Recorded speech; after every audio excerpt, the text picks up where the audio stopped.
And as the Israeli forces continue to pound Gaza, Palestinians across the world joined the resistance from afar.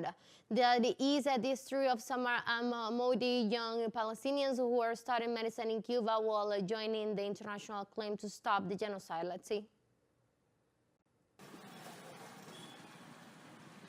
The brutal impact of the genocidal war in Gaza is felt thousands of kilometers away. In Cuba, dozens of young Palestinians studying medicine on the island follow the Israeli siege from afar. Samar is 21 years old. In Havana, she found the possibility of fulfilling her dream of studying medicine.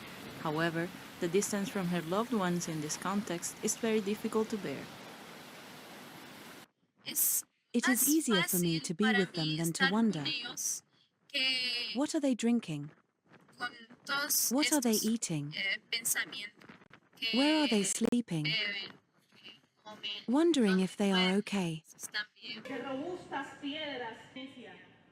In this way, Palestinian students in Cuba follow the atrocious attacks by the State of Israel on their homes. Moti is from Rafah, the southern Gaza city that the Zionist army decided to invade in May, despite the alarms of the international community and the warnings of the highest court of the United Nations. In the first days of that month, my grandparents' house was bombed, my cousins died, 3 of my uncles, an aunt and my grandmother died, all from my mother's side of the family.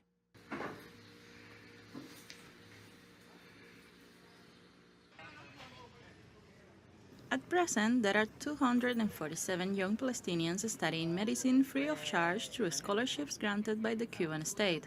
This is part of a long tradition of solidarity and cooperation that is still maintained today. The Palestinian ambassador in Cuba explains that after October 7th, they have had to organize themselves to economically support the students, especially those from Gaza. They are not receiving now any financial help from their families because they cannot afford it. So we are trying, since the end of October, between November and December, those months, through the help of our embassy, which is a little help, but we do it. Or we organize help from other Palestinian institutions abroad.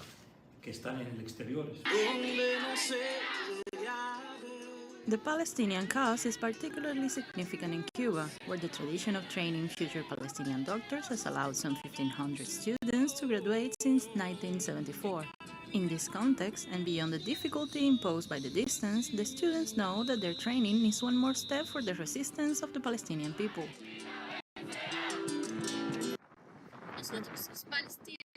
We Palestinians used to think that we were the only ones defending the Palestinian cause.